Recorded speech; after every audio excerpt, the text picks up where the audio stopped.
All right, hello everybody. Welcome to episode 30 of the Samurai Brothers. Matthew, it's the big 30. Yep. For this channel, for this podcast, and so today we're going to be getting into a little bit of some combat sports. Our sport, wrestling. Boy, there's been some really crazy D1 action going on, right? I mean, when you talk about how we've had a lot of, top rankers getting upset and stuff, a few weeks back in our previous episode, we talk about, Yanni Diakomahalis from Cornell, having a 75 match losing streak snapped. And I remember just saying that, it's like people were all like, oh, poor Yanni. 75 match winning streak? 75 match. Yeah. He hadn't lost since freshman. You said losing streak. That would indicate that he lost 75 matches. Oh, I meant a winning streak. Yeah. But, just having that winning streak snapped, people are all like, oh, he got this and all that stuff. It's like, well, yeah, I think it's more dangerous for, a top ranked guy to lose in the beginning, because then, he's going to have your number later on when you're going to see him again. Plus, that means that he's got time to adjust things. It's not like unless somehow someone gets so mentally broken, their ego is so fragile.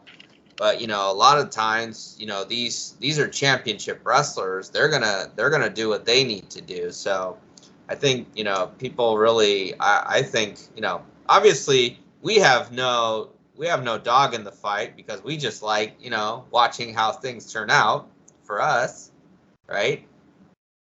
Yeah, it's just, we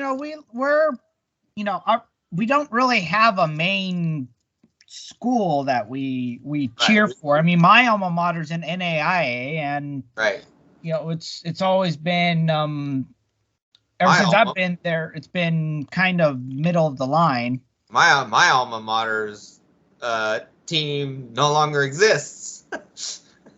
So well, one of yours, the other one still exists. Yeah, and we'll kind of get into that too, because again, we're going to talk about some major wrestling news and stuff and results that happened. We're also going to have there is going to be Matthew, as you mentioned, there is going to be a pay-per-view for UFC coming up this Saturday, UFC 282. So we'll kind of go over that.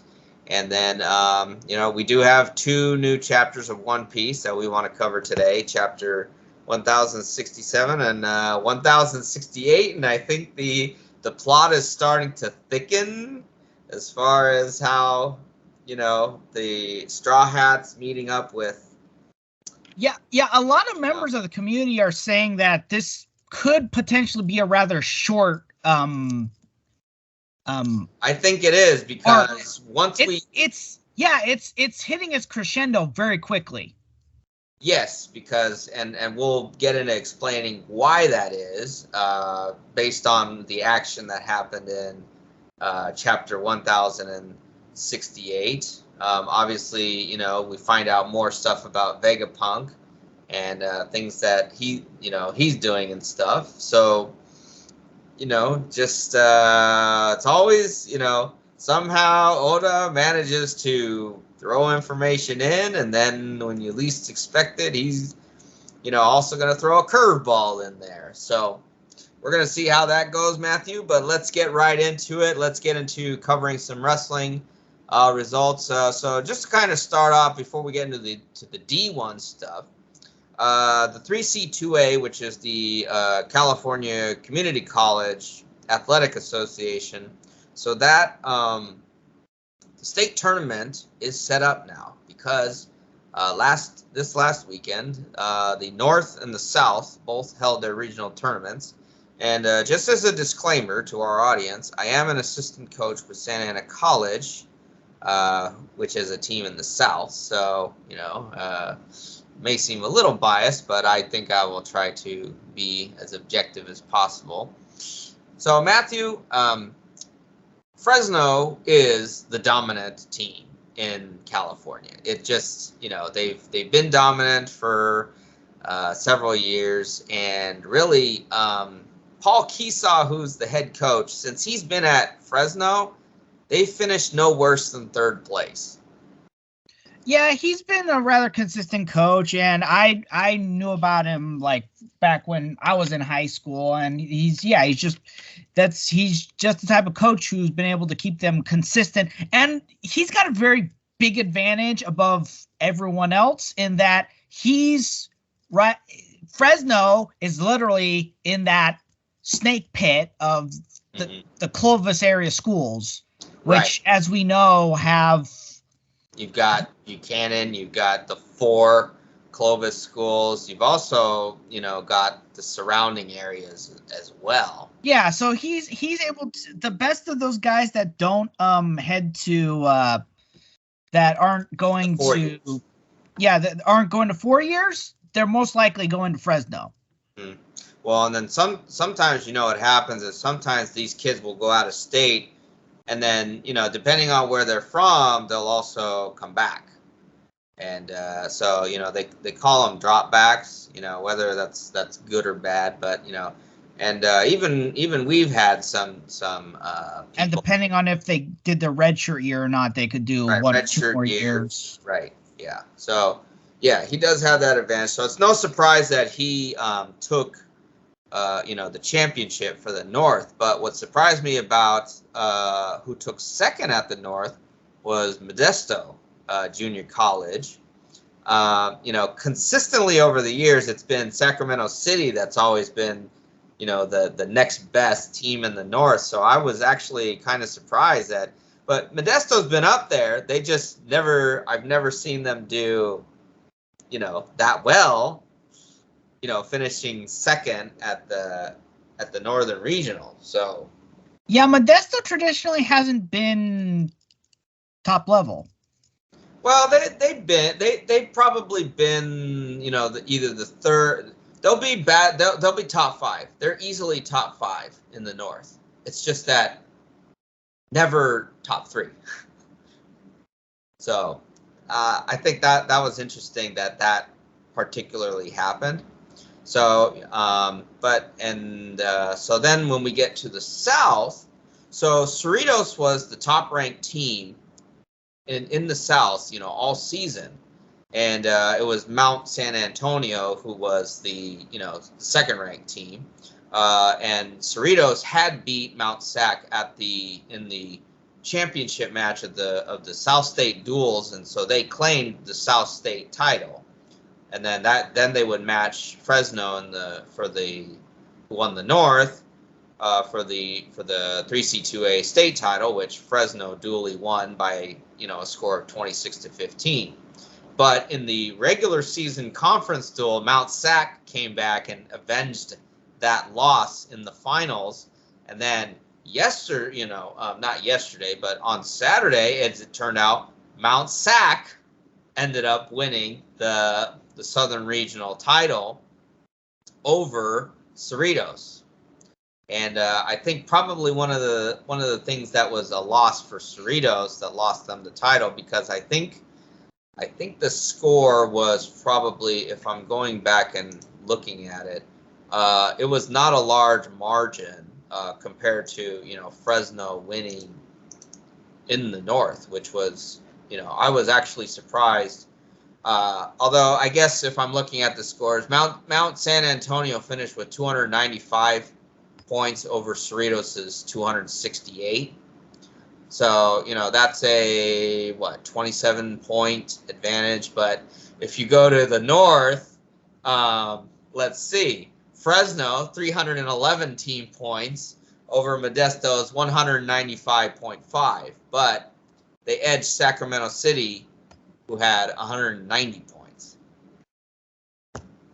And I guess a big question here is with the 2 representative allowance, how many of these schools are sending 2 people?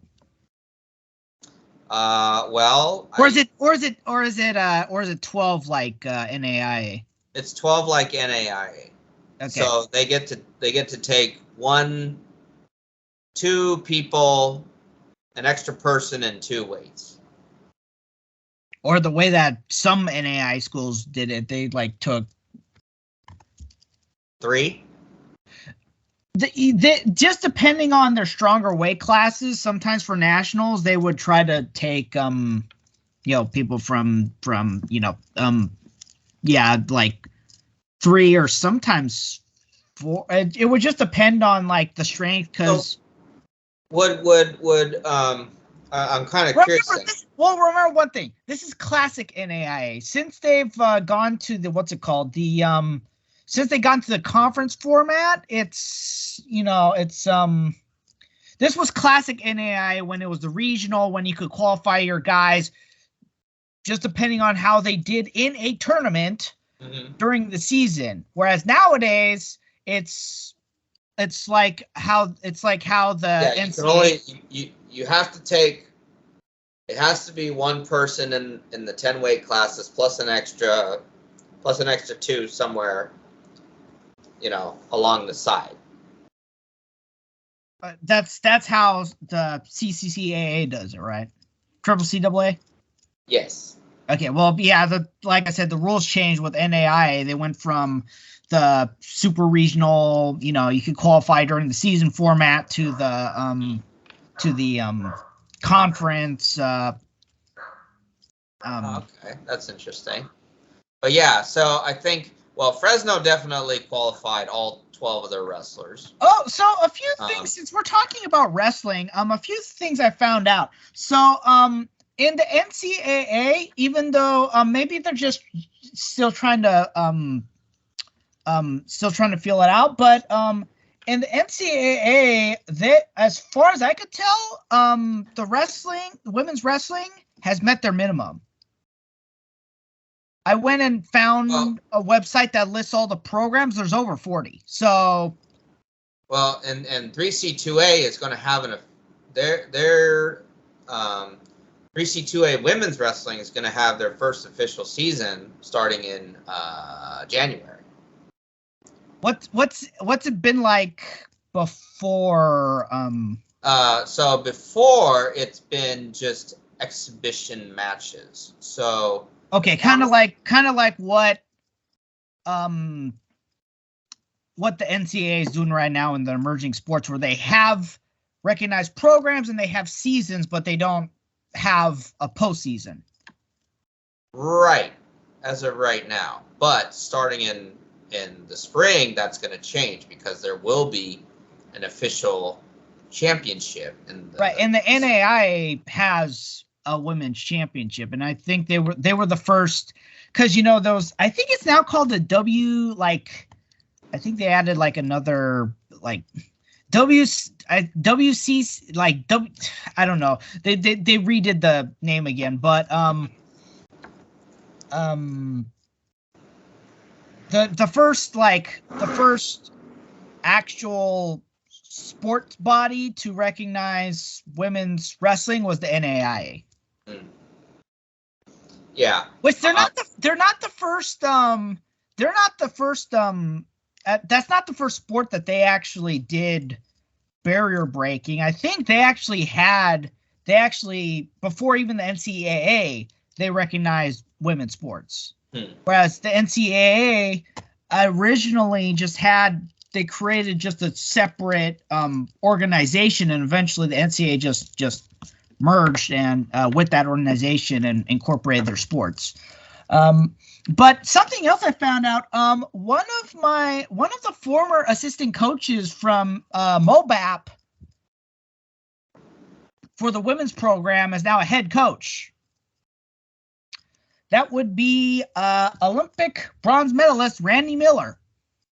She is now the head coach of Texas Women's College. They just had, they're doing their first season. Oh, good for her. Yeah, which interestingly enough, I found out watching a non-combat sports related YouTube program. But I found out, oh my gosh, Randy Miller. And she's one tough woman. She actually did some MMA matches, and I actually did live wrestling with her once, and I'm not gonna say that she bullied me as in like she like beat me up. I'm saying she bullied me as in she just pushed. So she's one tough woman. I'm glad to see her get that position. And also one of her proteges is a certain woman that I talk about a lot. The reason why the first Olympic gold medalist for the U.S. women's in the Olympics went to MOBAP was because Randy Miller was hired there. Helen Marlis followed Randy Miller to MOBAP. Interesting. Yeah, so I would imagine that I haven't talked to Randy Miller since then, but I would imagine that she was like the proud mentor. Sorry, I think we just had some thunder. Huh. Is it raining? I thought I heard some rain earlier. Yeah, it's the rainy season in the Central Valley. Oh yeah, so that should be fun when we go up there, which we'll talk about shortly. That would explain. Yeah. That explains Sir Edward barking. Oh, you heard that? Yes, I can hear Sir Edward. Yeah, for those of you who don't know, my family has a dog who's named Edward. Yeah. Yeah. So anyway, yeah. Women's season for 3C2A. It's gonna be starting soon, so that's good. And then 3C2A championships for the men this weekend. Fresno City, Modesto, Sac City, host West Hills. They took fourth at the North. And then so from the sound of it, 3C2A is basically having unlike most of the men's and women's, they're having separate men's and women's seasons. Yes. Sounding like. Well, because the 3C2A men's wrestling season is in the fall. It's a fall sport. Right. But it sounds more like it's more like a spring sport for. Right, for women. I've heard talk about some high school associations, state associations, have been discussing about making girls wrestling a spring sport. So it would start after the conclusion of boys, and the reason is because, the girls' participation, it still continues to increase, sometimes, 2, 5, 10-fold, depending on. So they want to maybe try to decrease the mat congestion. Is that the reasoning behind it? Well, I mean, for example, boys and girls state at, out here, for the CIF, they used to be on different weekends. And for whatever reason, the CIF decided to combine the 2 weekends, which definitely led to mat congestion. And then on top of that, they will run both the boys and the girls finals at the same time, which I think exactly. Aren't there as many women's weight classes in California high school as there is in boys, even though they're a little bit lighter? Yeah. So how does that make sense? The NFHS allows 14. That's 28. Yes, exactly. Well, the heavyweight for girls split them. They need to split them again. They did it right the first time. Just split them. Right, and that's why. Well, especially out here in California, you got people wanting to separate the seasons. Which that to me, I'm okay with that, because that means that, hey, there's more opportunity for reffing. Sorry, more thunder. Anyway, so that's that thing.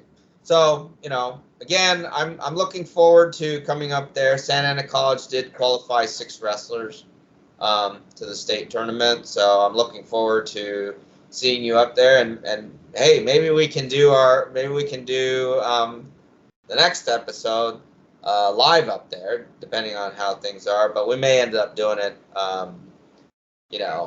probably another point, but that will be for. Well, we've tried to do. Yes, we've tried to do we've tried to talk about doing a live action. Live. We did live broadcasts back when they were kind of a necessity when we were looking, right? Because we've gone through various platforms trying to record and stuff like that, and we had difficulties, and we went live because certain platforms kind of necessitated it. But and I don't know what platform we'd use. Yeah, right now. So anyway, Matt, let's get into D1 wrestling then. I mean, I think we could do like a straight up YouTube live. YouTube has a live format, so maybe we could consider doing a live there. And then, of course, the way we did classically is the right. We have other. We'd record it and then we'd split the audio, and then it would go out on the platforms. Right. So going into now D1 wrestling, Matthew. So we've had a couple of dual weekends, and then the other thing we've had was the Cliff Keen Las Vegas Invitational. And so one of the big things that came out of Cliff Keen was the fact that Colton Schultz, who's the #1 rated heavyweight at for ASU, he ended up losing a match.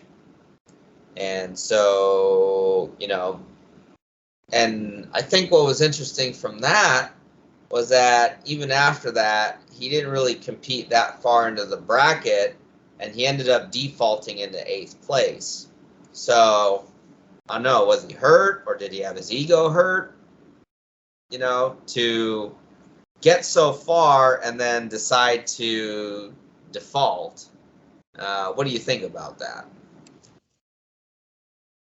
Typically, when someone defaults, they're trying to avoid it's like an injury, and they're trying to avoid having to exacerbate an injury any more than they have to. So it's probably just a matter of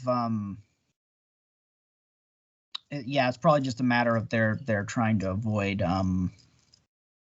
Was that common when you were out at Mobab? Did you see that a lot? Yeah. Yeah. If someone was well, like, for example, like I said, back when you could qualify during the season, if someone had placed high enough and they've got a little bit of an injury going, it's like, why keep on wrestling when you don't have to? So yeah, they would occasionally default out. But that would also be common, like during the postseason, especially at Masters. It's like once you've qualified at Masters, a lot of guys a lot of guys would just default. They're like, I don't need to do this anymore. And sometimes it would happen even at like the CIF level. Like if someone had gotten to like 3rd, 4th place at that point, or the finals. Because remember, at CIF, the only way that you're guaranteed to qualify, well, at least back when I was wrestling, was if you made it to the finals. And it's like, at that point, if you're nursing an injury and you're just trying to keep going to the next level, then they just say, okay, I've got my minimum, I'm done. It's like the CIF ring's not worth exacerbating an injury.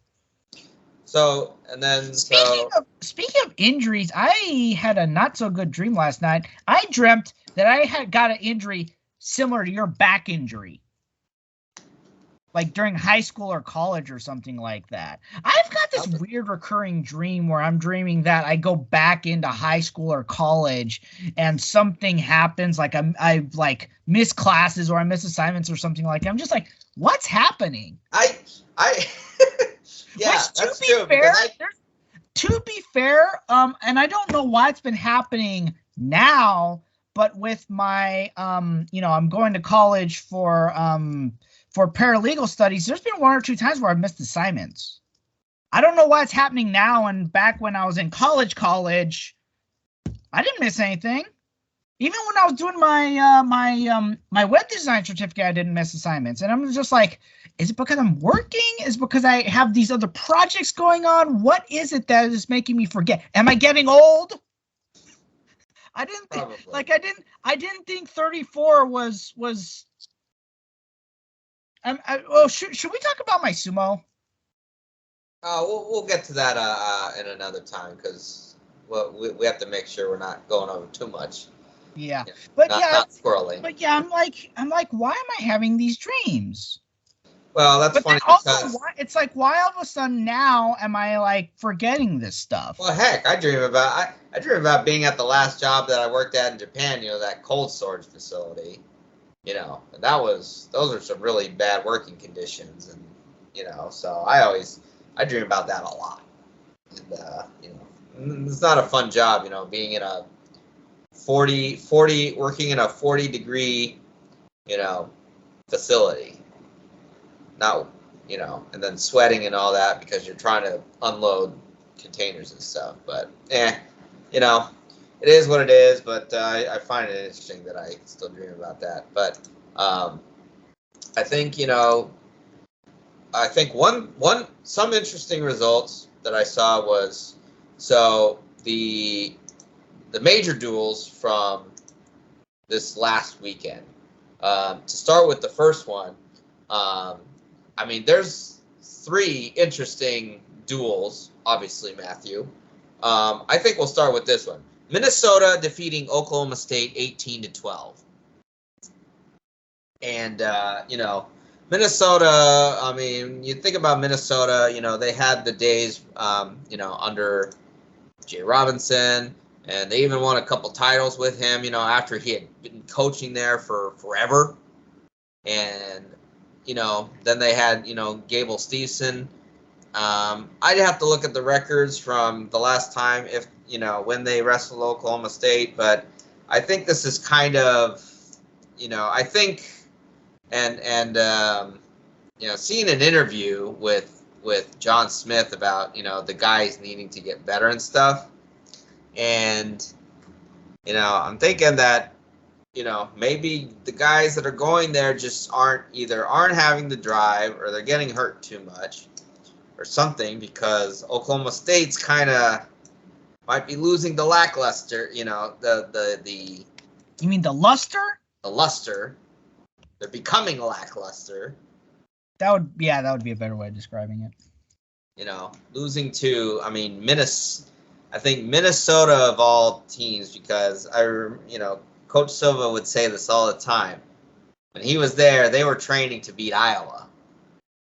And so, if you look at the results, Dayton Fix did what he always does, but they do seem to have a young team that's they won matches and they lost matches. Overall, they ended up winning 4 to Minnesota's 6. And from what it looks like, if you split that down the middle on an 18-12, that means all of these matches went the distance, and they all were had 7-point or less advantages. But Matthew, your thoughts on Oklahoma State coming this far? Do we see a bright future for them going into at least next year, which is the second half of the season. It's just one of those things where, they're a young team. They're still wrestling, and you'd hope that eventually with being a young team, they're going to get better as time goes on. In theory, but we've seen the direct opposite happen. So, we're just gonna have to wait and see, because probably not this season, but maybe if time goes on, they keep getting better, then they might even be in title contention. Might, emphasis on might, but we'll just have to wait and see how things go. So then we go to the second interesting, the second duel that catches our attention, which was Penn State versus Lehigh. And so this is kind of I think Intermat was calling this an interstate rivalry. But the interesting highlight I saw, and Penn State won this duel. They did win this duel 24-12, but they did end up giving up 4 matches. And my thing was seeing how, and I'm looking at where they were at. They don't have, like last year, they don't have great lightweights, although I did notice that for that duel, RBY did not wrestle at 133 pounds. So they did end up losing the 133-pound match.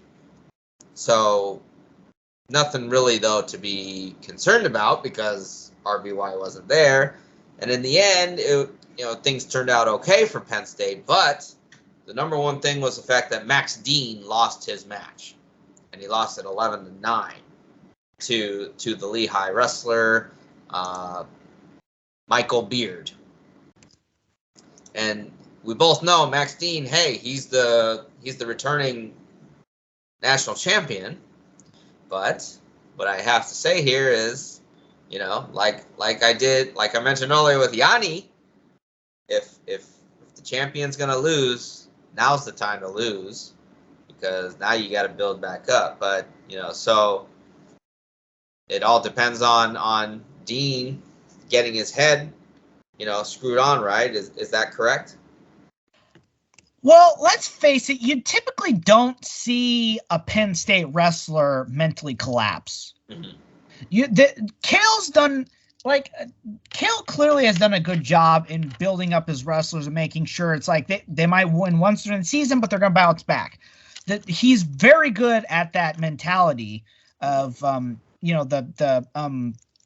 the sports psychology part of making sure that his guys are going to be able to go in there and work out well. So yeah, I don't think a loss for a Penn State guy is going to affect them on, especially if they're early in the season. They're going to bounce back. Yeah, he's going to bounce back. Everyone has a bad match. Yeah. I can't this might be another one of those examples, but I had even my one undefeated season, my 8th grade year, I had some close matches. Yeah.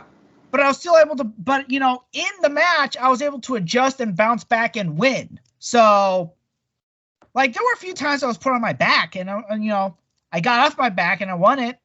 Yep. So I've had that too. Yep. Yeah. So it's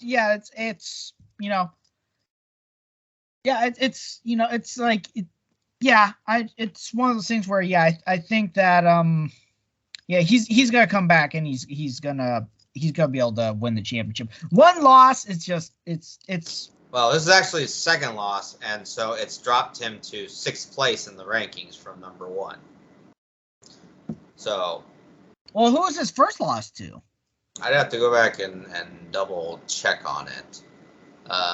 So like I said, but this is just December. like I said, the Penn State guys, yeah, it's a long way. This is a it's long, a long way to the championship. Because you got January, you got February, and then you get into March. That's championship. He's got a long time to adjust. Yeah. It's like I said, Kale has the sports psychology part done really well with his guys. His guys do not mentally break down. We've seen that happen with some, we've seen that happen with some guys in the past. I don't recall ever seeing that with I might be wrong, but I do not normally see that with a Penn State guy. So, Matt, let's get into the big duel that we wanted to talk about. Woo, boy. This is the exciting one. Iowa versus Iowa State, the rivalry. The Hawkeye Cyclone rivalry. I wonder how those two teams came up with eagles as their mascots. Yeah, I'm not certain. So, anyway, Iowa did win the duel, but they both teams ended up winning 5 matches each, and it was on account of bonus points that Iowa was able to take the duel 18-15. So at 125 pounds, Spencer Lee was finally activated for the season, getting a majority decision over Corey Cabanban. And he won that 16-5. And then Iowa State came majority. Majority decision. So that's 4-0 right there. But then at 133 pounds, he had Ramazan Atasov from ISU defeating Colin Shraver 3-1.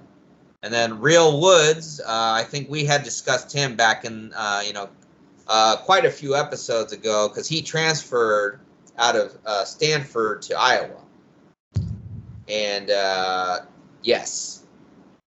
Oh, is that the Thunder? That sounded more like some kind of a cannon. Maybe someone's shooting fireworks for some oddball reason. That was not Thunder. So I don't know. We've got some weird.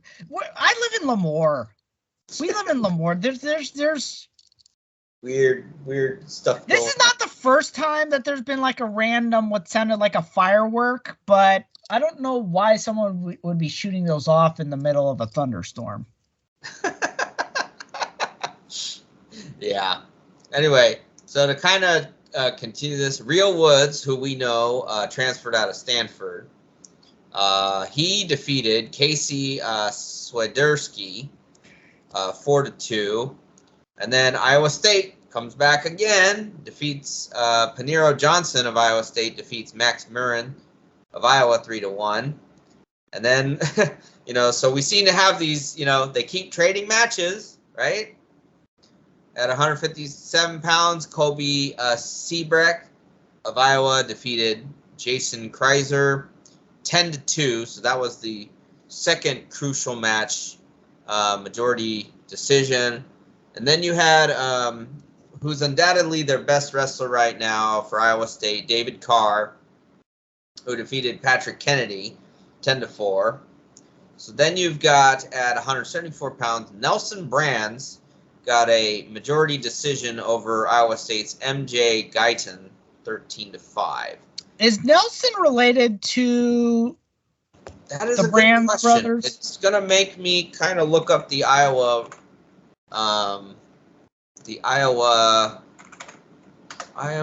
wrestling, Iowa Hawkeyes. Like that.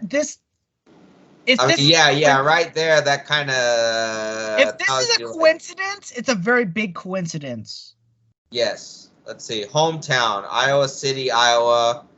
He went to Iowa City West High School. This is, I think, definitely a.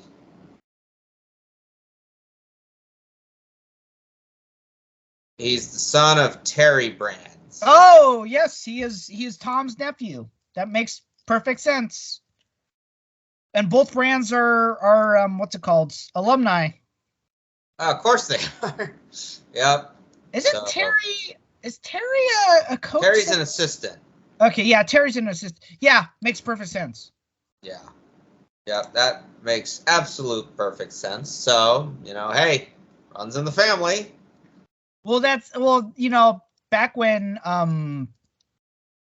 back when I was looking to go to Pensacola Christian College, the Bill and Dave I forgot what their names were. It's one of those like Jewish sounding names, but those twin brothers, the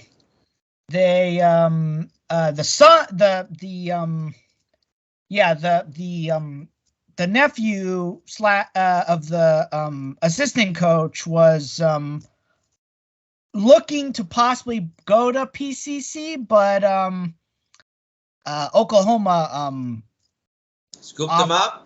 Yeah, Oklahoma made him an offer that was too good to refuse, and it's like if so he ended up get the reviews. Yeah, I think they offered him a full ride, and he ended up, and because he went there, he hard to ignore. Almost followed his father and uncle's footsteps to the Olympics. I think he was almost that short. Like he made it. He got to the finals of, the team trials, which nowadays is like the Final X multiple times, and was just. Did he make it on the world team? I can't well, at least good for him. He's the head coach of Oklahoma City. Okay. Yeah. So, Brands run, continuing family tradition. He won for Iowa. 184 pounds, then Marcus Coleman. He defeated Abe Assad 3-2.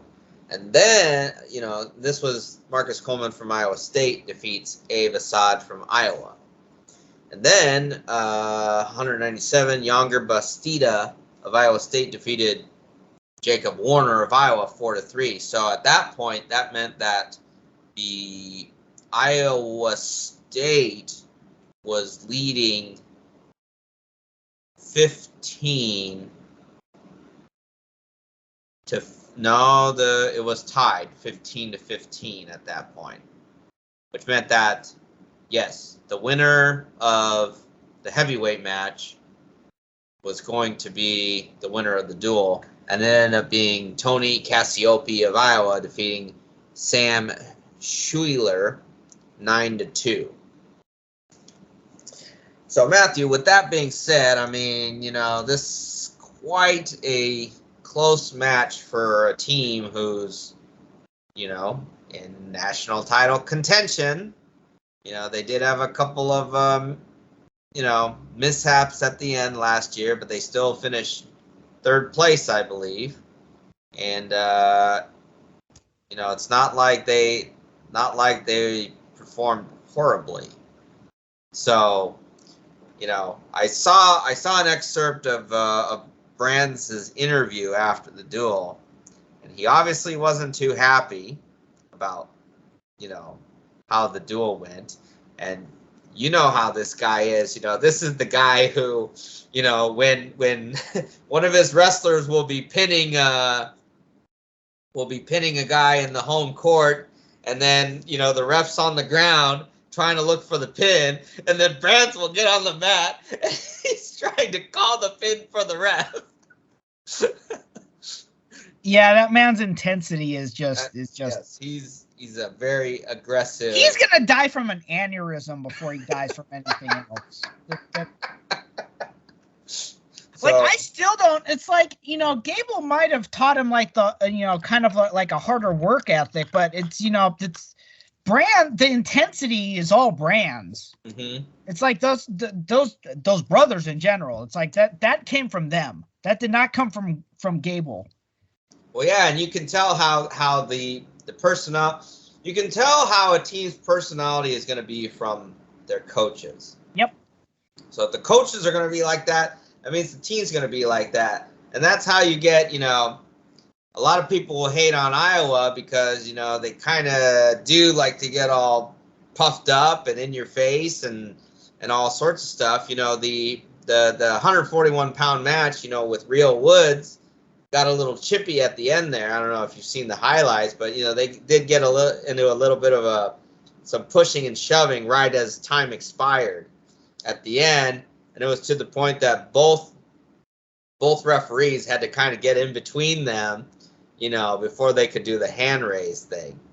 And I see how people kind of like to hate on Iowa for that, you know, because sometimes the guys get a little bit unhinged, you know. Yeah, well, well, let's face it, that attitude extends like to any team across the board. You know, it's like we saw that in high school. We've seen that in junior college. I certainly saw it in like NAIA. You know, I think that, you know, to me it does kind of represent, you know, the old school. It's like, hey man, if you're gonna be weak, you're gonna get broken. It's like, if you're gonna show weakness, I'm coming after you, and I'm not gonna be nice about it. So in a way, you know, hey, that's kind of a it's like there's times when that kind of mentality is needed, but there's also times when it's kind of like, dude, just chill. Mm-hmm. Just you know, because you know, it's like the classic example of Kale. You see Kale, all those guys, you know, it's like all those national championship guys, they're going out there and they're smiling and stuff like that. And, you know, it's, you know, they've got I'd argue a little bit more positive outlook. Right. It is kind of, and we've gone back and forth about the coaching styles of Kale and Brands versus Kale. Yeah, Brands versus Kale. Brands is intensity, just like, whereas Kale's more like go out there, work hard, but have fun doing it. There's no point in doing it if you aren't going to have fun. You know, so they'll go out, you know. I think it's like I generally don't hate on Brands, but it's like I'm just going to point out, you know, Kale's winning more titles. Yeah, Kale's winning more titles than Brands. I wonder which one of the coaching methods are working. Well, and in fact, Math, let me go back to the stat sheet that I've been keeping, because I think overall, I mean, if we even go if we even go to like the world stage, I mean, which one of those guys produce more? Or if you want to go a little bit further and look into MMA, it's like which one of those guys produces, you know, more better performing athletes across like MMA, the Worlds, the Olympics. Well, I mean, if you look at it, okay, so Kale's first championship came in 2011, and at that point he snapped Brand's 3-year winning streak at the national championships. And then since then, you know, Kale's won 9 championships. You had Tom Ryan win for Ohio State. And then Brand's finally got the championship. You know, they would have won in 2020, and then they did win in 2021.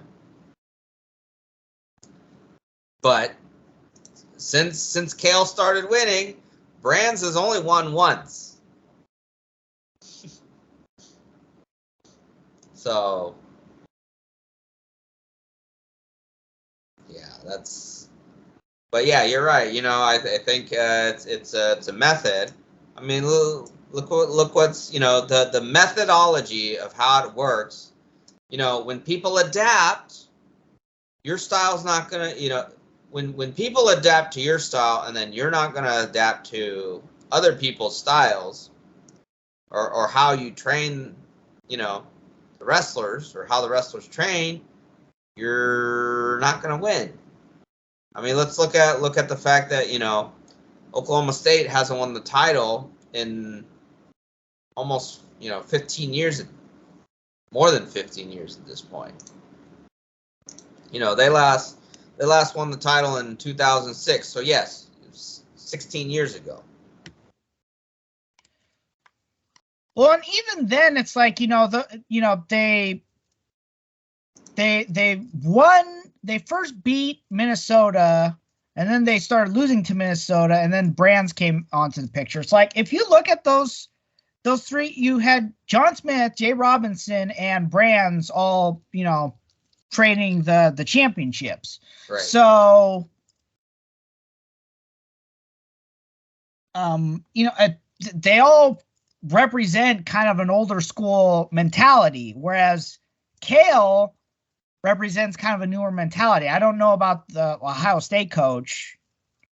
Yeah, Tom Ryan. Yeah, I don't know what his mentality is. Like, what's his background? So let's see here. Tom Ryan. So they've got a...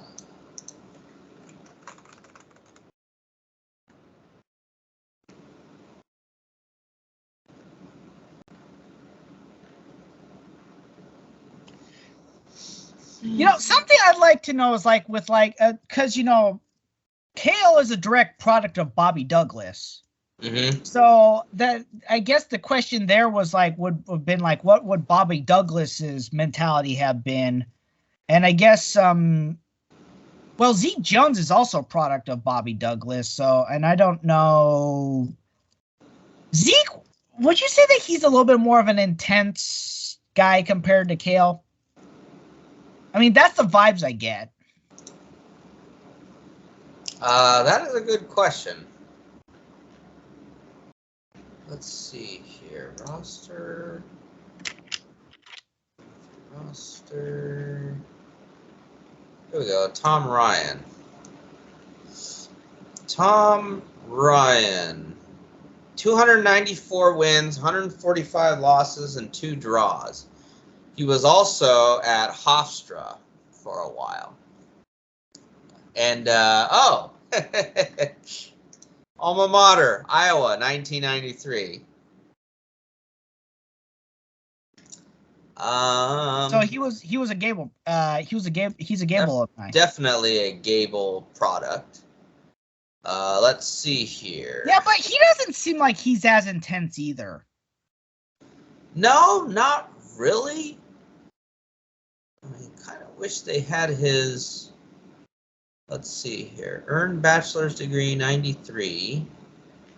Well, what did he do as a wrestler? It's not really showing what he did as a wrestler. Cause some guys, like some even Gable guys, some of them kind of had a similar intensity level, and some of them didn't.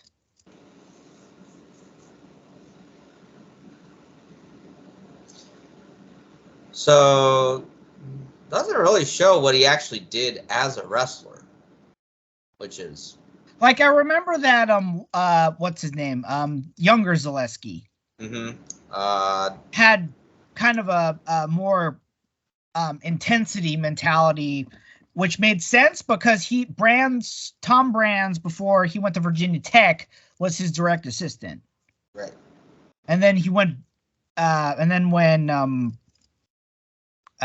then he went back to Iowa when Zaleski was fired. Right.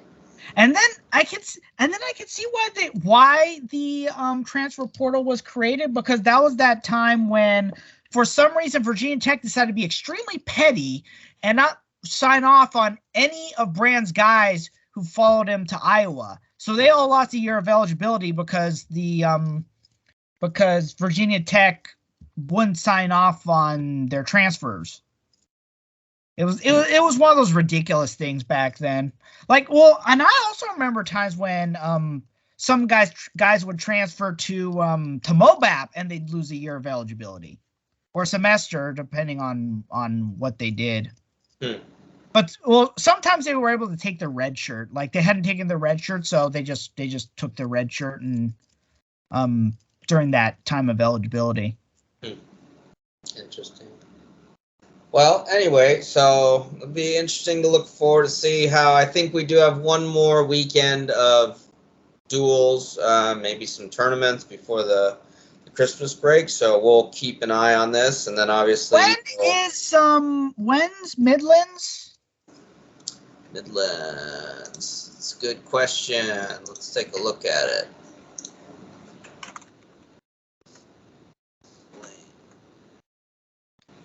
And then let's see. There's the Reno Tournament of Champions. The college TOC is not as big as big of a tournament as the high school TOC, is it? Yeah, I don't think it's as because the high school Reno Tournament of Champions is one of, I think it's traded on and off being the most or the second most challenging high school tournament. Right. Which was when I was in high school, we were at times trying to go there, but just for variety of circumstances, we never got the chance to go there. Okay, complete schedule team. It's trade off between the Beast of the East and December 28th and 29th. And is that Midlands? Yeah, Midlands. Yeah, Midlands is typically the New Year's. The end of the year tournament. Well, I think it's traded between end of year and beginning of year. I think it's typically just around that time. Mm-hmm. All right. Yeah, it's going to be interesting. Okay. Well, Matthew. Yep. Let's shall we get into UFC 282 then? I would like to talk about some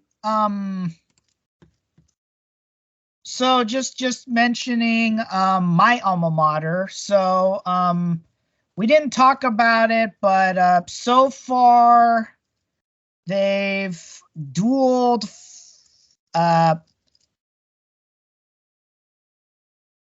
4 times and won 2 of them. They lost to Central Baptist and Quincy University. I have no idea who Quincy University is. Central Methodist. I think Central Methodist is a NAI school. And then they won against Fontbonne. And then they won against Westminster. Well, that's interesting. The Lindenwood Open is in November. They were typically either the first. By the way, I heard some stories. I'd like to see if it's true. Did Mobap ever duel Lindenwood University? Not when I was there. I think they had in the past, but not when I was there. Would Lindenwood go? Were there ever tournaments where Mobap and Lindenwood would be there together? Yeah, we went to the Lindenwood Open multiple times. Because I heard about that. They I actually talked because there's a couple of 3C2A coaches that I, had discussions with, and they're both, alumni of Lindenwood. And apparently they had a really short, very intense coach there. Lindenwood or Mobap? Lindenwood. Like, this guy was a major, he would really know how to talk guys into inspiring them to wrestle, sort of thing. No? Yeah, well, while I was there, we didn't duel them. And it didn't happen. So that was the men's. The women's, they're actually faring a lot better. They've dueled 4 times and they've won 3 times against the same opponents. Hmm. The only one who they lost both times was Central Methodist, and that was a closer duel. You know, something I've noticed, and Jackson is very good at recruiting the women. Probably because of the fact that, you know, there's less women's college programs out there, so he's got a better pick at the pool. Mm-hmm. So the women's are a lot closer. And then just one more thing, Cal Baptist, because we're trying to encourage our SoCal D1 program. Let's see. Did we talk about the fact that they not on this podcast? Okay, well they so far they've dueled Cal Poly, Iowa State, Iowa, and Utah Valley, and they've lost to all of them. Yeah, they got a little bit of a ways to go. Let's see. Cal Poly and was clearly a local thing because they dueled them at Cal Baptist. Mm-hmm. Iowa, I guess. Yeah, Iowa. They were taking a trip out in Iowa, and Iowa State. You know, since they've made it to past probation, that was a Big 12 duel. And then Utah Valley was also Big 12. Yeah, that would also be a Big 12 duel. Mm-hmm. Yeah. So. You know, and technically with Cal Baptist being in the Big 12, there's 13 schools. Yeah, there's 13 schools in the Big 12 for wrestling, which is interesting. Well, and even with the addition of the new schools, that's not going to change anything because those 4 schools don't have wrestling. Yeah, well, it's going to be 3 primary members because, you know, in 3 years, Oklahoma is going to go to the SEC. Isn't the 3 primary members the minimum, though? Yes, you have to have 3 primary members. Yeah, so I mean, they'll be okay, but I'm kind of wondering, you know, with a lot of stuff that goes on here, that there may have to be at some point. I mean, you might have to have these super conferences again. I mean, just look at the EIWA. That thing's been around forever. But you may have to have. You mean super just wrestling exclusive conferences? Yes, because the EIWA is an exclusive conference, and you may, you know, there could be a point where, you know, they may have to form something, especially if something happens to one of the Pac-12 primary programs. Hopefully not. Because Stanford was the close call, right? Stanford was close to getting cut, yeah, but then all of a sudden it got saved. Yeah, so the 3 primary are Stanford, Oregon State, and ASU. Yeah. And then it's the Cal Poly, Cal Bakersfield, and Arkansas Little Rock. Which, okay, so Dad told me a very interesting story. From when he was at UCLA, or? No, about Cal Baptist. And he said, he told me, he found out through, you know, reading some stuff online, Cal Baptist did apply to the Pac-12, and they were rejected. As a wrestling exclusive member? No, yes,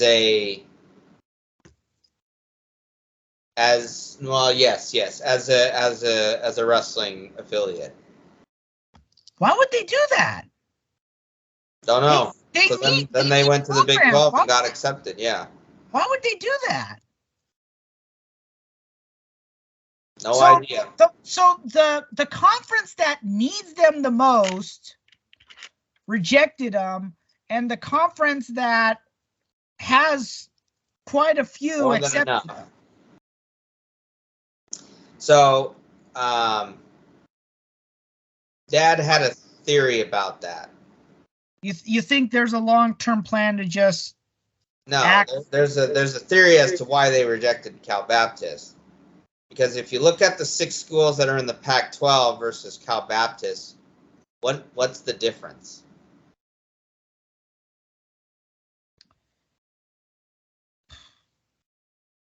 So they're all state schools. What? They're all state schools. Exactly. Cal Baptist is a private school. No. Stanford is not, but they're not a religious institution. Correct. Yeah.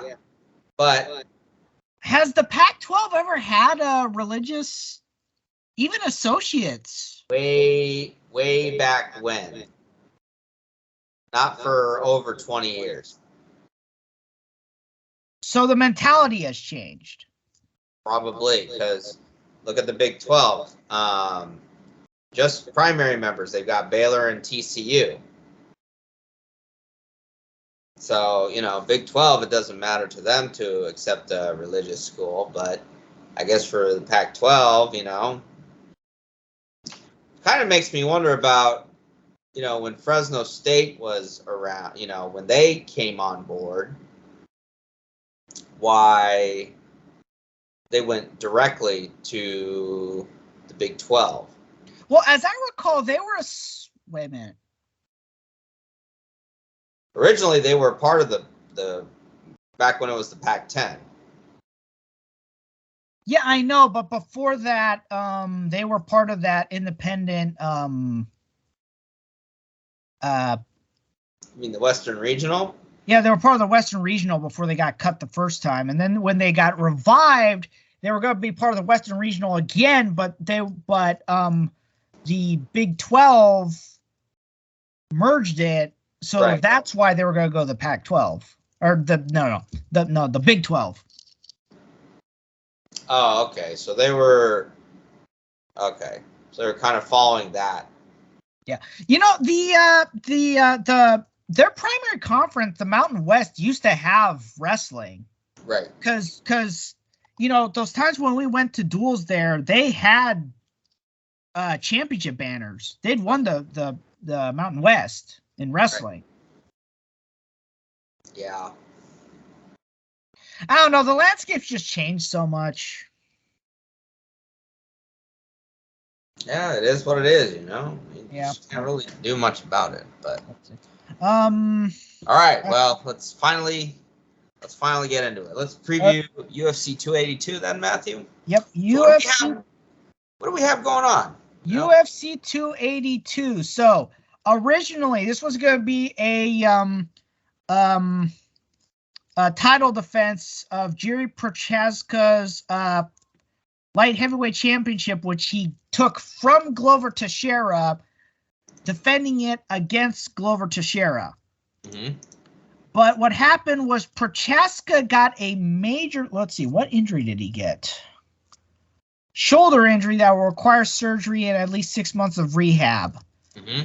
And instead of going with an interim title, which I think they could have justified. I think they could have justified having an interim title, maybe.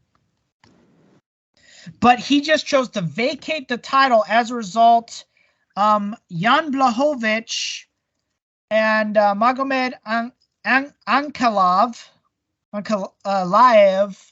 who they were going to be the co-main event anyways, it's been elevated to the main event.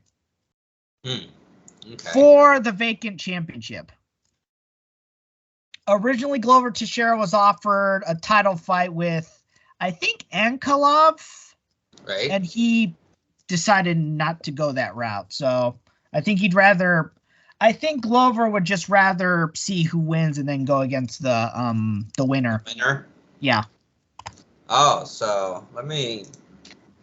I guess I'd better open up the website then. I can't remember if Ankalaev comes from that same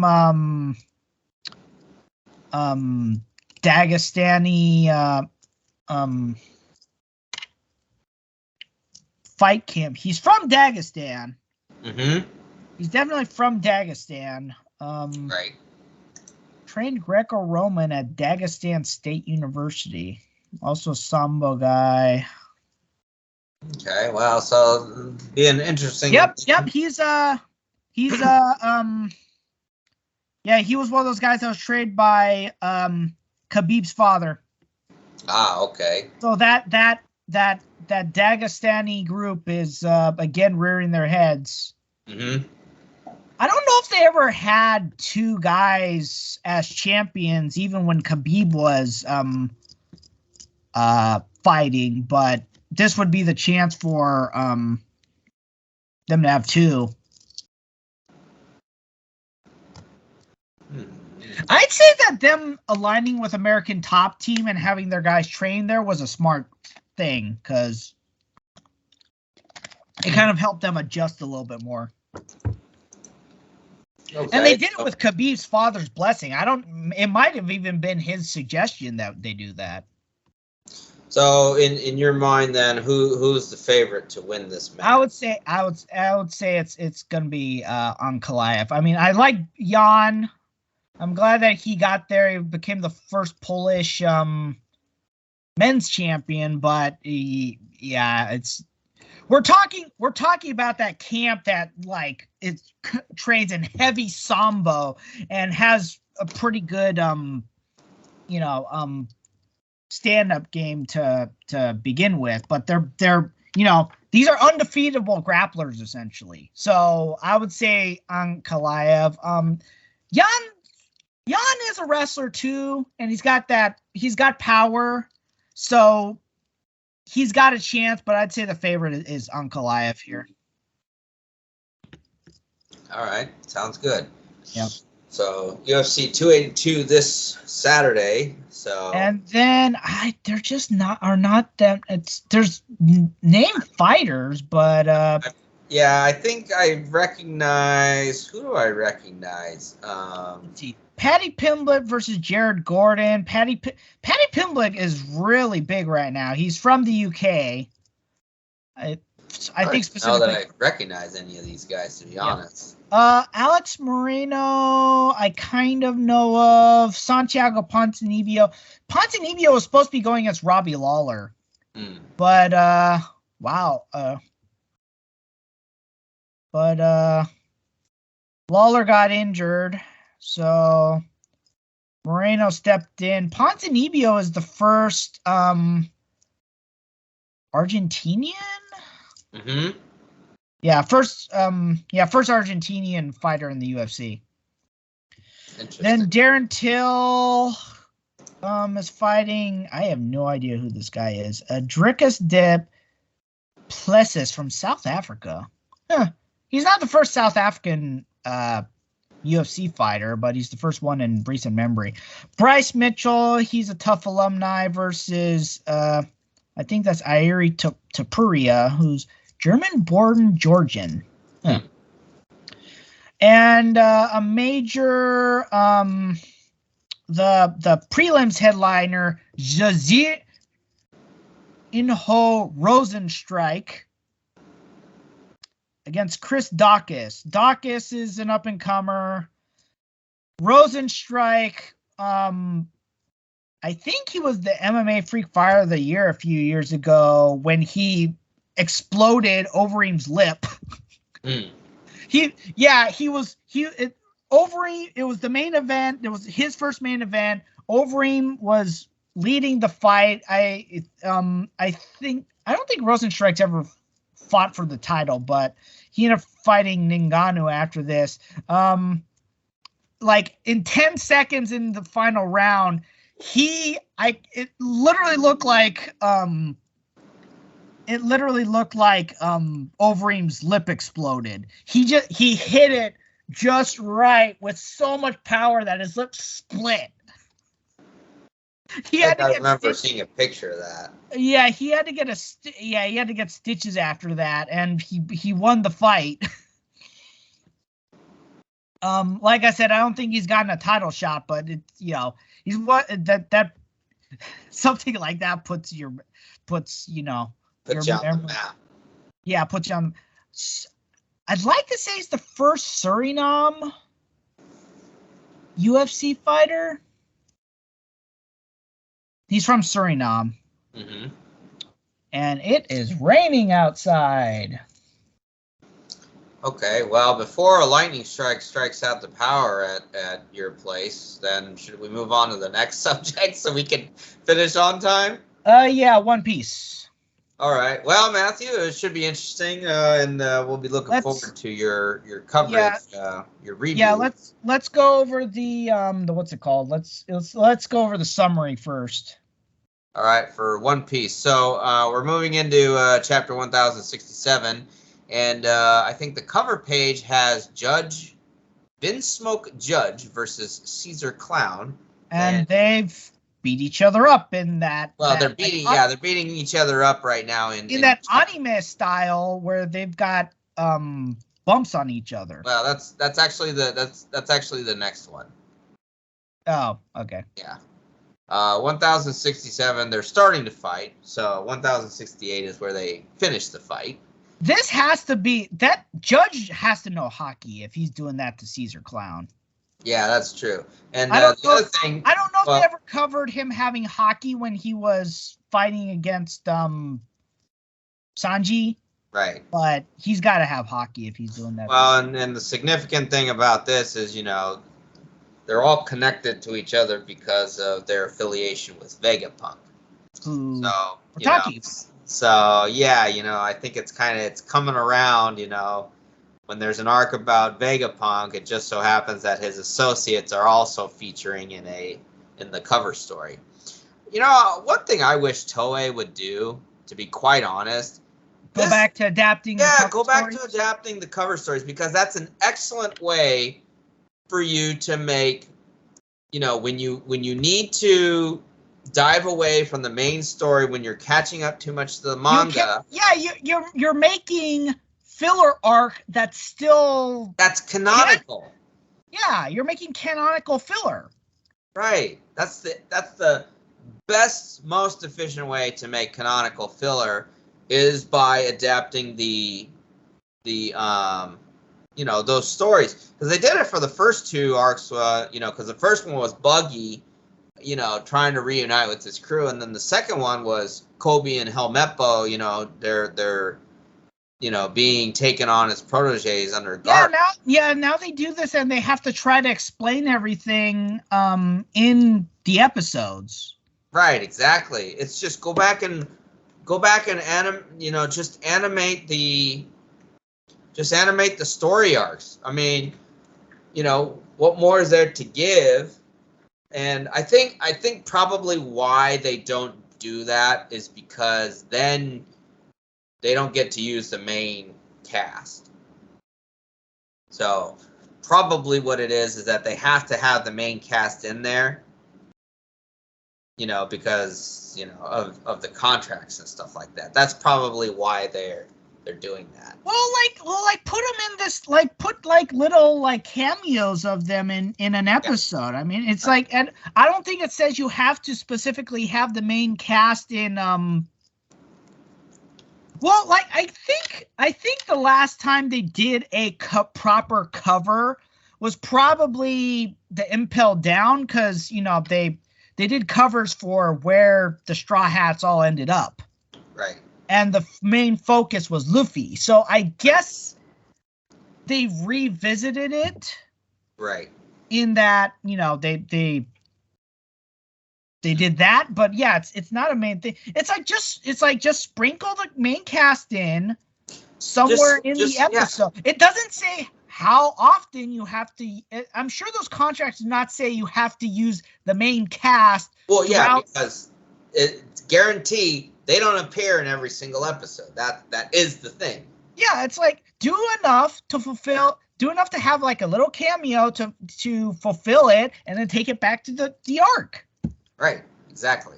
So those contracts probably don't say they have to appear X number of minutes in an episode. It just says you have to use them in an episode. So put them in the episode for 10 seconds. Exactly. And you've got the rest of the episode to do the cover story. All right. That's a common complaint in common complaint in the One Piece fandom. Yeah. So let's go back to the main story then. So we are finding out. So let me see here. Bonnie. Well, of course, Vegapunk's been revealed, and you know, Vegapunk's got this huge head. And well, actually, no. This is his head is cut off. You know, so Bonnie's asking what's happening to that because it was enormous the last time, and Vegapunk says he cut it off. So that's something that really makes it's everyone on top. He said it's on top of Egghead Island. Right, and the explanation behind it is he ate the brain fruit, which keeps growing his brain with all this knowledge, and it makes perfect sense now as to why.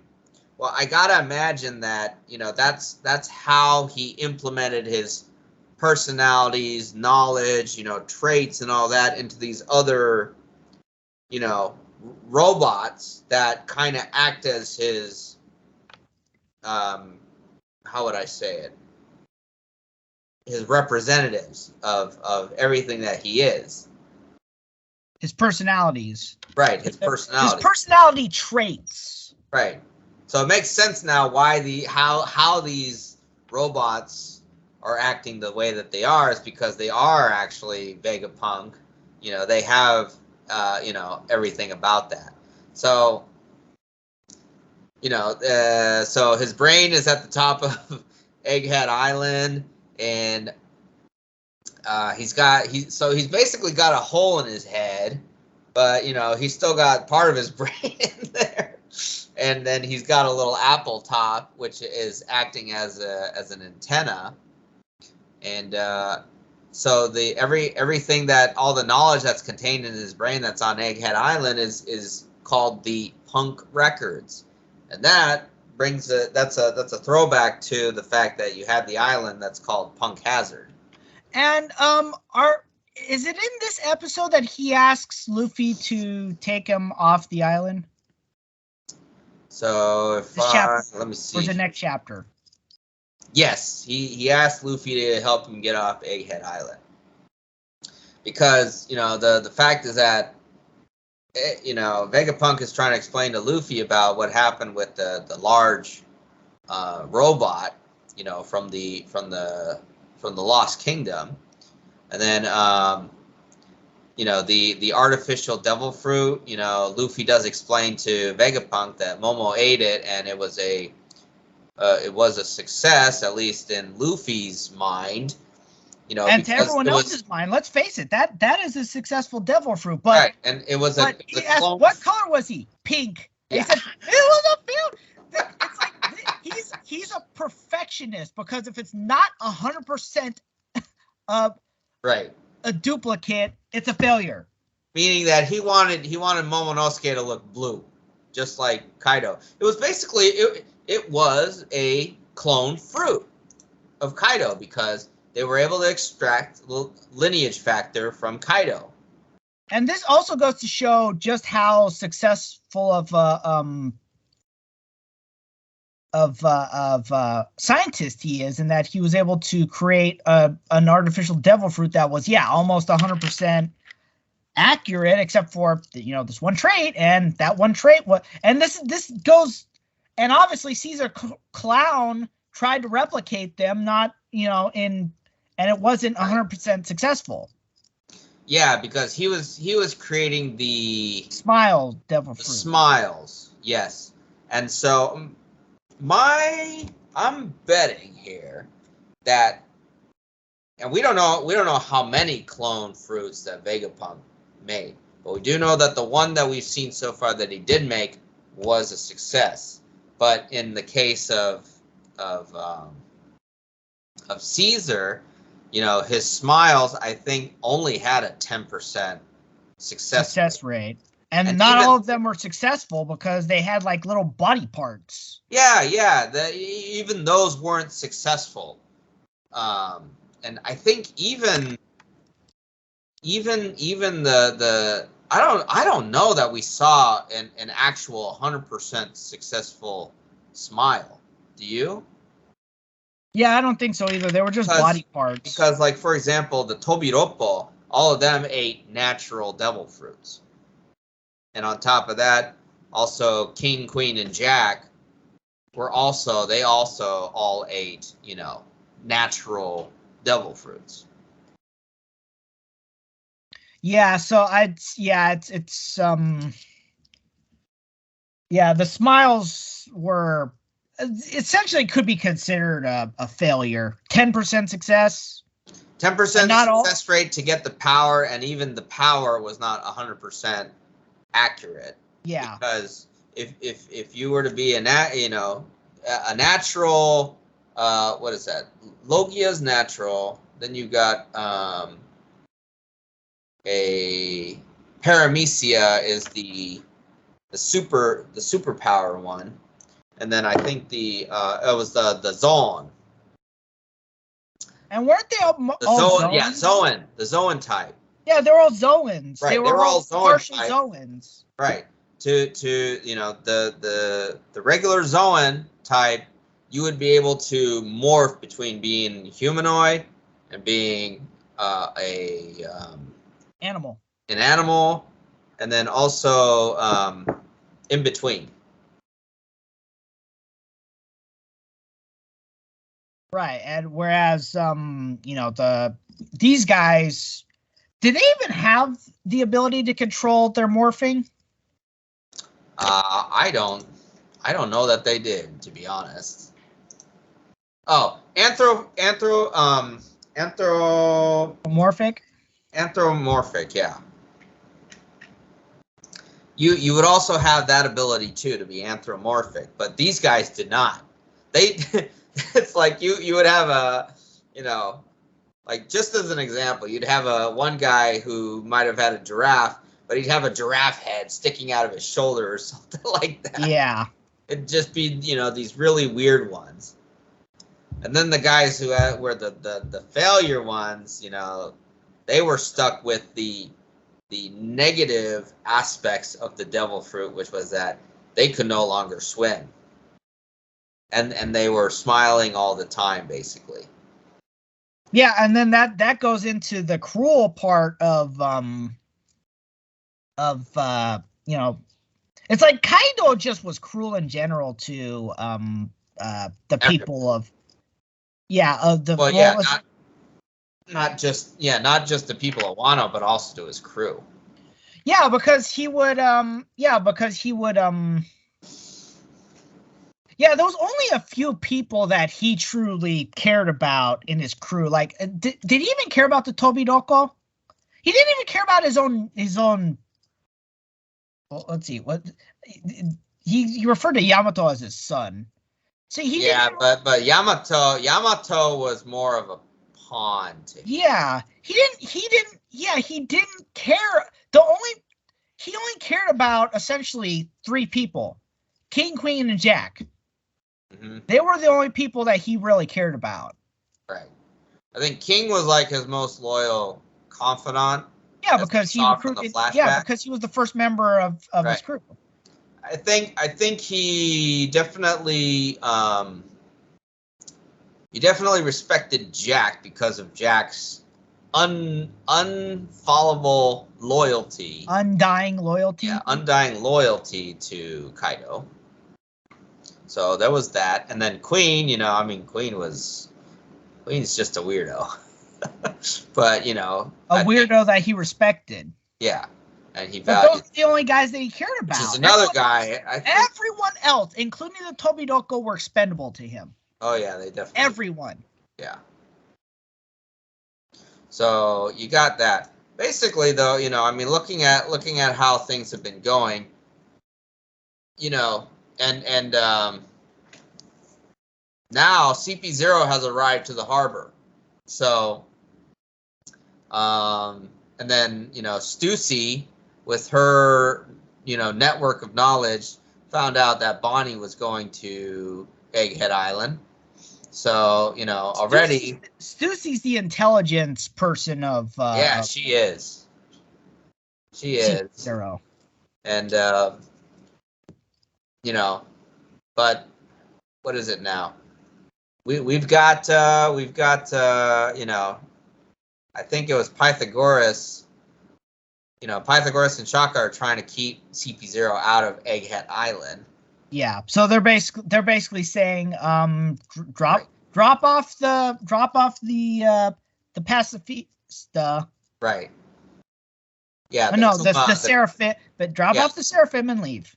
Right. Drop off the Kuma Seraphim and leave, but obviously that's not the end goal for CP0. Do they actually break in this chapter, or did they just say drop it off and leave? Yeah, they're saying drop it off and leave, but and then finally, on Momoiro Island, somehow Kuma starts breaking out of his chains and stuff like that, and he's starting to run.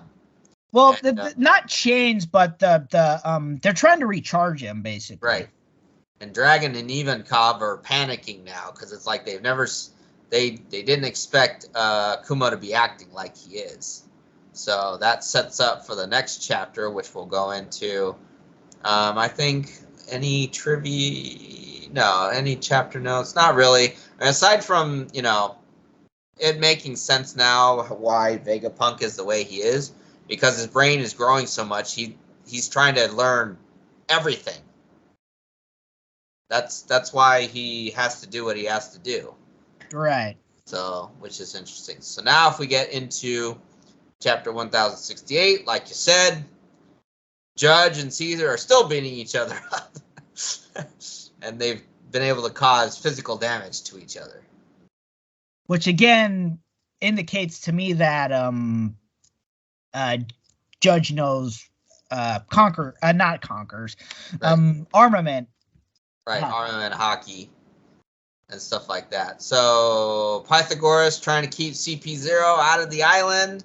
Grand Line Review was predicting that they weren't going to try a frontal assault, but they did. Yeah, they did. So that's interesting. But which the way that they did it, CP0 does not normally try. The CP Cypher Pole normally does not try frontal assaults. They are the espionage people. They're the assassins. But here they are doing a frontal assault. Right. Yeah, that they are. And it's like, dude, you realize this man has pacifistas. Right. So. Well, but hey, it's CP0, man. I don't think they really, I don't think they're really going to care, to be honest. Well, and then we saw that they're rallying the Seraphim. Right, exactly. So, but, they managed to use the S-Bear, which is the Kuma Seraphim.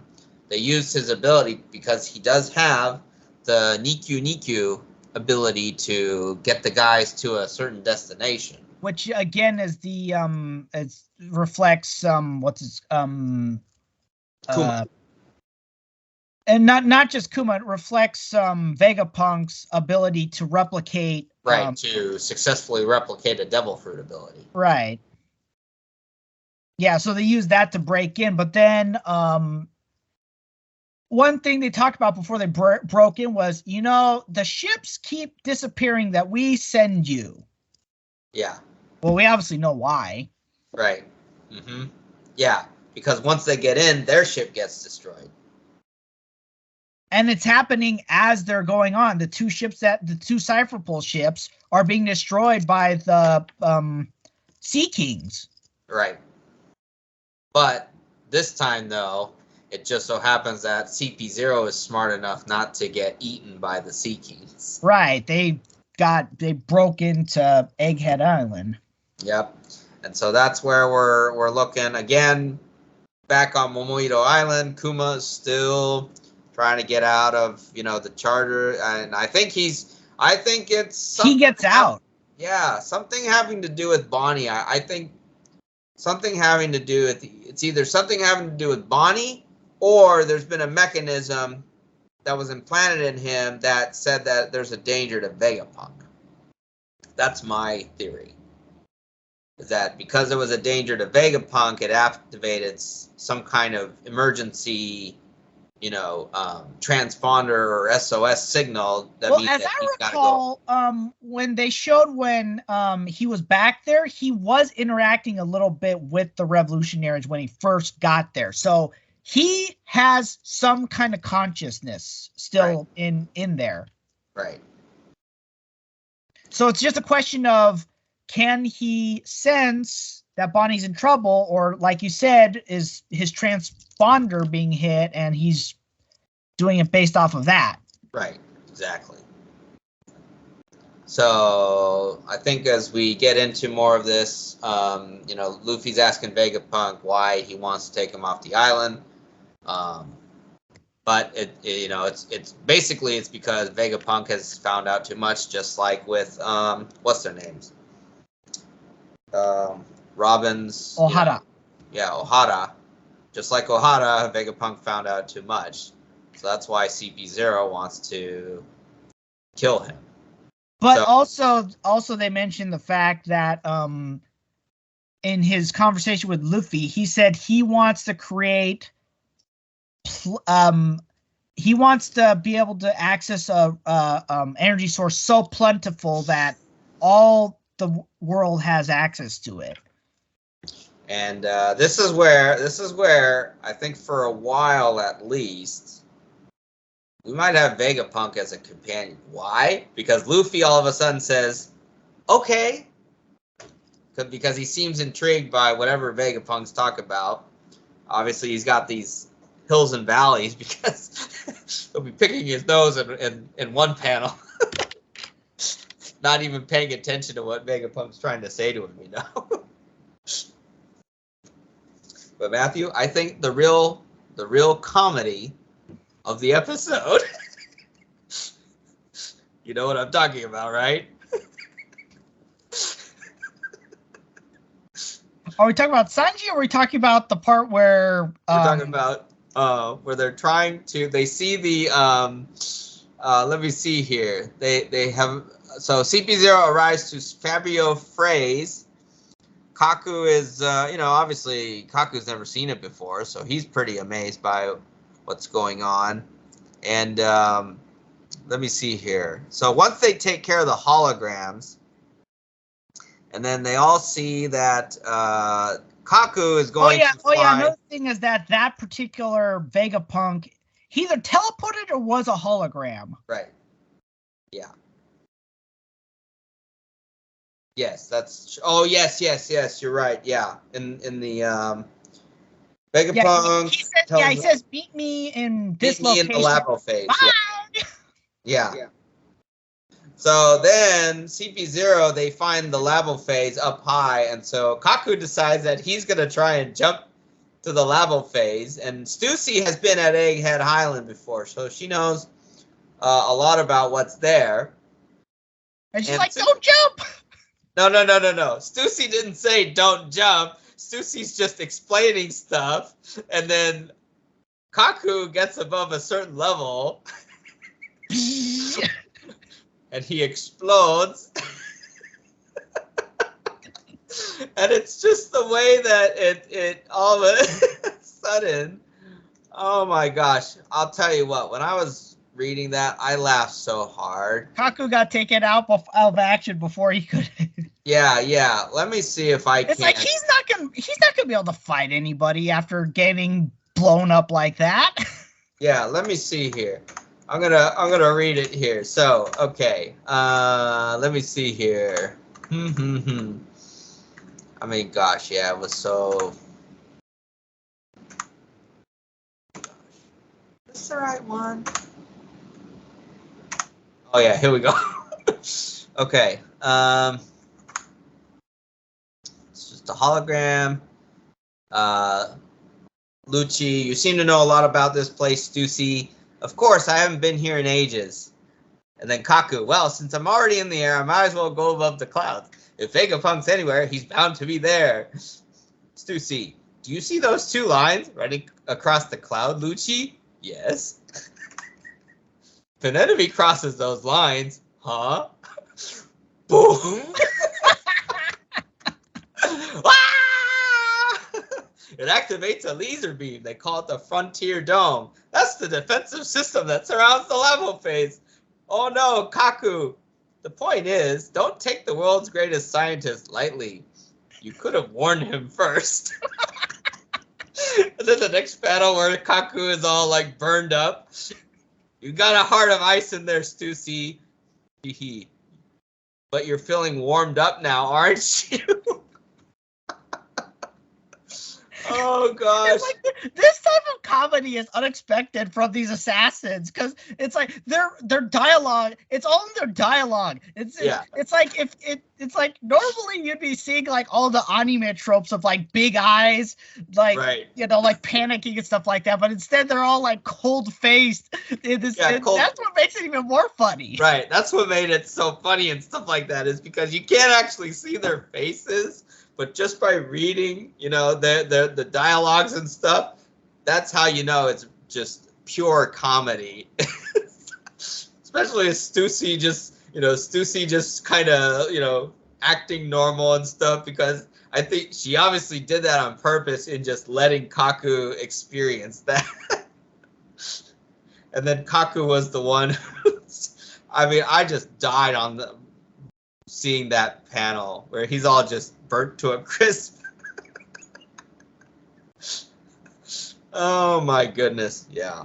But anyway, so once we get into that, then CP0 takes out Lucci back in his leopard form for the first time in a long time, takes out Atlas, and then while Luffy and Jinbei and crew are running across the scene, and then Lucci and Luffy make eye contact. So this is where we're getting. And it's really funny how they refer to each other because Lucci says Mugiwara, which is straw hatted. Right. And then Luffy refers Hato yaro. Which is pigeon guy. Pigeon guy. So here we go. And it's funny because he has a normal face. He doesn't have like an intense face. He's just like, oh you. Yeah, oh you. It's like, wait, you're still around? So it's because clearly he's not gonna take him seriously. Yeah, no, he's not. But man, especially when you think about the fact that don't even put what's it called forget Gear 5th. It's like everything else that he's developed since that time. Lucci would not stand a chance. Because it doesn't look like Lucci's really advanced or anything like that. Yeah. Unless he's got an ace up his sleeve we don't know about, but I seriously doubt it. Well, I mean, I would consider Lucci's probably leveled up if he's in CP0 now. Because CP0 technically is the strongest cipher pull. But, you never know. So, this is Luffy we're talking about. Yeah, it is. Well, but this is also going to be the first time that we're going to see we could see direct combat between Luffy and a former adversary, because we have not seen direct combat between Luffy and a former adversary. I think every time we've seen Luffy with a former adversary, they've somehow always teamed up. Well, with two exceptions. The one time that Buggy was trying to kill Luffy, and also when Gecko Moria saw him at Marineford, he just didn't get the chance to try to attack him, right? Because Jinbei, took him out. So we have a first opportunity to see this happen in real time. So, chapter 1069, which is, I believe, it is coming out this coming Sunday. Because this would be on the two on one off pattern of Oda. Yes, I do believe so. Yes, I forgot, before he had that major health scare, what was his pattern? He was just doing every week. Like, we know the man is like an obsessive compulsive person, but Plus he's a heavy smoker. That probably didn't help things at all. No, yeah, he smokes like 2 packs a day. Oh my gosh. How is he still alive? I don't know. Getting only 3 hours of sleep a night. And how old is he again? Well, I mean, heck, man, he's been 25 years he's been riding this thing.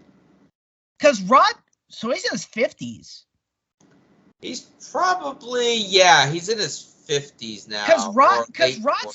Because, for example, Rod Sterling was his age, smoked similarly, died of a heart attack. Didn't even get lung cancer, died of a heart attack. Mm-hmm. Rod Sterling, the Twilight Zone guy? Right, yeah. Oh, yeah, he was a heavy smoker. I mean, he'd be smoking on the air. Really heavy smoker. Yeah, like in another moment, this character is gonna go to the Twilight Zone.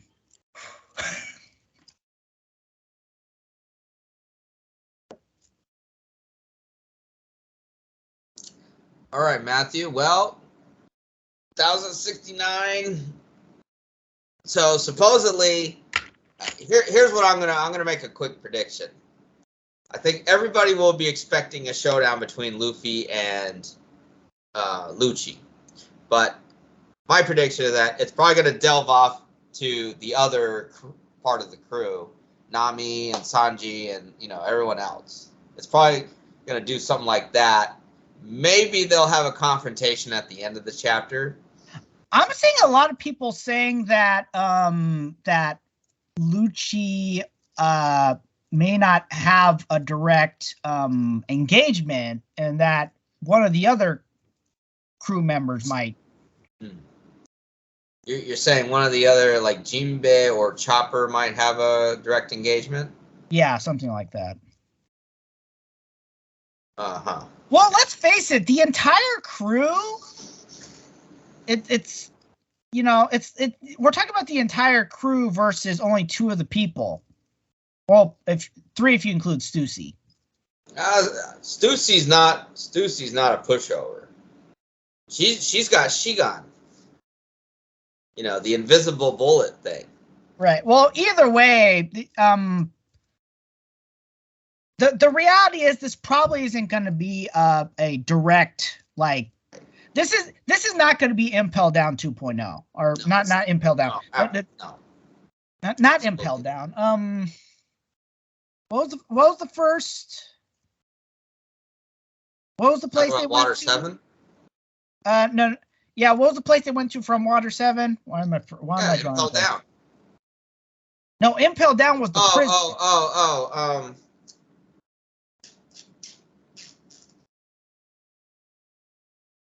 Gosh, man.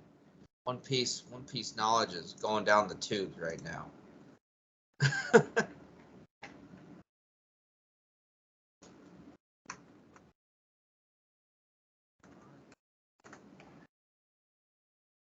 Let's see here.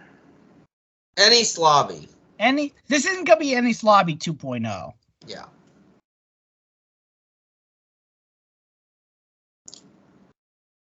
Yep. Well, we'll see. It seems like this is like advancing things really quickly. Yeah, this one is. They're getting straight to the point, and this is only like what? 5 or 6 chapters in, I think. Yeah, this is gonna be a quick arc. Mm-hmm. Well, because I think when they remove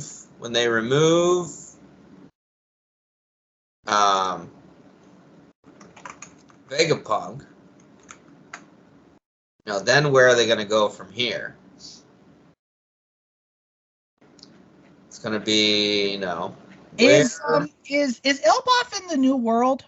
Elbaf, I believe, is in the New World. That would be correct. I think it is in the New World.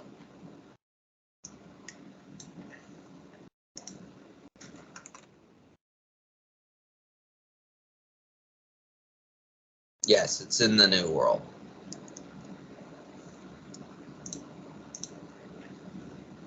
So, yeah, I'm wondering because Oda's starting to wind down on the series.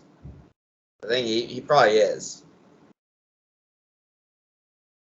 I get the feeling that based off of how fast this arc is going, I wonder if this is how the rest of the arcs in the series is going to go. Go back to being kind of these quick-paced arcs. Yeah, these quick-paced arcs. Maybe. Well, because after all, the battle on the Onigashima raid was like, what, 5 years or something like that? It was a long time. A long time. I just get the feeling that we're gonna get a bunch of rapid fire. Probably. Yeah, we're probably gonna get a bunch of rapid. fire. Egghead Island is already long enough for one volume. So we might get. My guess is, because normally these things go in increments of volumes. So we might be seeing this as maybe a 2-volume arc. Maybe. So if I'm looking at it, it started at chapter 1058, and then we just talked about chapter 1068. So that already is a volume worth. So we could be seeing it ending at maybe around chapter 1075 to 78 or 80, probably. So, something I'm thinking of doing. How our most viewed clip on the YouTube is the one of the Kale versus Brands. Mm-hmm. Can you imagine what would happen? I'm probably gonna clip it, but can you imagine what that would do?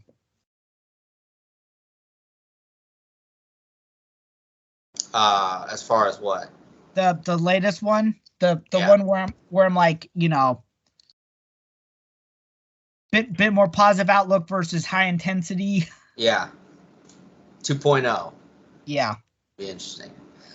All right, Matthew. Well, I think we'll call it here. So talk about one last thing. Yeah, we'll do that at the very end. So we'll just go through our normal, just going over everyone. Matthew, where can our audience find our video podcast and our audio podcasts? Okay, our video podcasts are on YouTube and Rumble, soon to be on Odyssey. Our audio podcasts are on Acast, Apple, Spotify, Google Podcasts, Amazon Music, Samsung Podcasts, and several others. I'll just say, with more to be added. Yep. And then Matthew runs his own Twitter and his own YouTube. We are also on Twitter. Yes, and then the Samurai Brothers are also on Twitter at the Samurai Bros. And then you can also find Matthew on his own Twitter and his own YouTube at Matthew Salzer.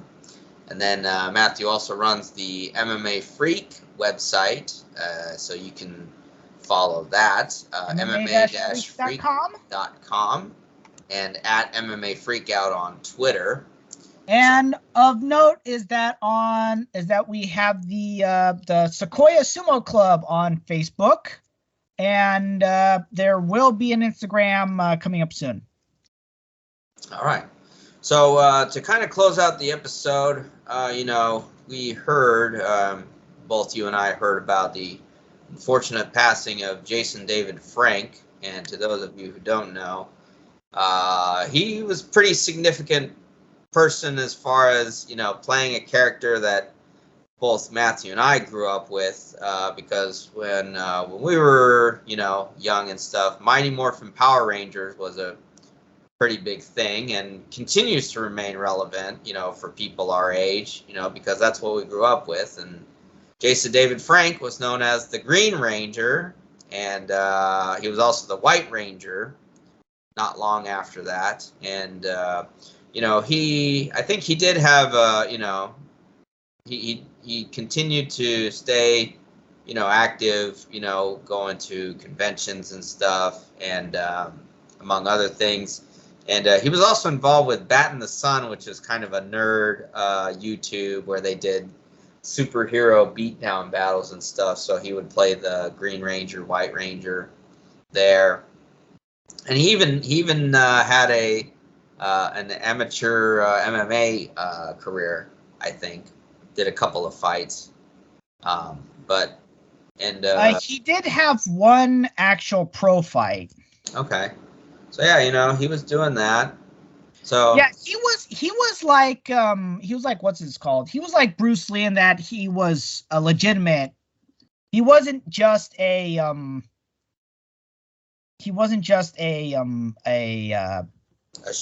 for show type. He wasn't just a TV show or movie star. He was a legitimate fighter and martial art practitioner.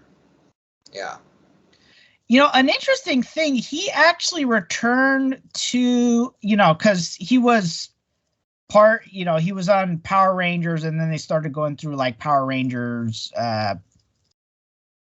Turbo and right. Zeo and those other things, and he kind of made appearances and stuff like that. But I think his last appearance, yeah, he actually made a few appearances in later, even though they were in separate continuities. He actually made, I think it was one of those things where they've created the English version has created like a Power Rangers multiverse, so he returned. Yeah. So I know he was working on a new project with Bat in the Sun, but unfortunately, he ended up passing away a few weeks back. So, kind of a surreal thing to know that, hey, man, the Green Ranger is gone, but definitely no other role. I think no other person could have filled that role as best as he did. Yeah, he was perfectly cast in the role, and he also made a cameo in the reboot Power Rangers movie. Right. So, with that being said, just in memory of Jason David Frank, forever the Green Ranger. So, with that being said, everyone, we'll be signing off, and we'll be talking to you very soon.